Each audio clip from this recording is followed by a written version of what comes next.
નવસારી જિલ્લામાં છેલ્લા 3 દિવસથી કાળઝાળ ગરમીનો પ્રકોપ જોવા મળી રહ્યો છે। તાપમાન 41 ડિગ્રી સુધી પહોંચતા લોકો અકળાઈ ઉઠ્યા છે। આ ગરમી વચ્ચે નવસારીના સ્ટેશન રોડ પર એક યુવાને માનવતાનું ઉત્તમ ઉદાહરણ પૂરું પાડતા અનોખી સેવા શરૂ કરી છે। નવસારી સ્ટેશન પર રાત્રિ બજારમાં નાસ્તાનો વ્યવસાય કરતા વિશાલ અમૃતભાઈ બારોટ નામના યુવાને 12 થી 16 મે સુધી સવારે 9 થી 12 વાગ્યા દરમિયાન નિઃશુલ્ક ખમણ અને છાશનું વિતરણ કરવાનું શરૂ કર્યું છે। આ સેવા સ્ટેશન વિસ્તારમાં આવતા જતા મુસાફરો અને નોકરિયાત વર્ગ માટે આશીર્વાદરૂપ સાબિત થઈ રહી છે। વિશાલ બારોટ છેલ્લા ઘણા વર્ષોથી ઉનાળાની સિઝનમાં વિનામૂલ્યે છાશનું વિતરણ કરતા હતા। આ વર્ષે તેમણે સેવાનો વ્યાપ વધારીને મફત ખમણ આપવાનો પણ નિર્ણય કર્યો છે।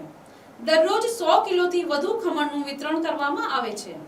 સવારના સમયે કામ અર્થે નીકળતા અંદાજે 500 થી વધુ લોકો આ સેવાનો લાભ લઈ રહ્યા છે।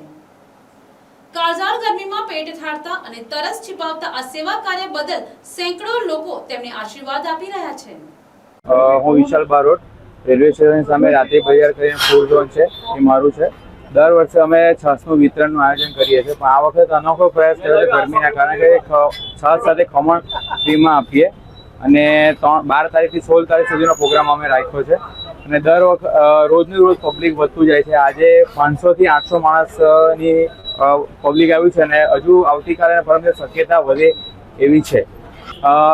ટાઈમિંગ છે સવારે 9 થી બપોરે 12 વાગ્યા સુધી। Bureau report NTC news Navsari.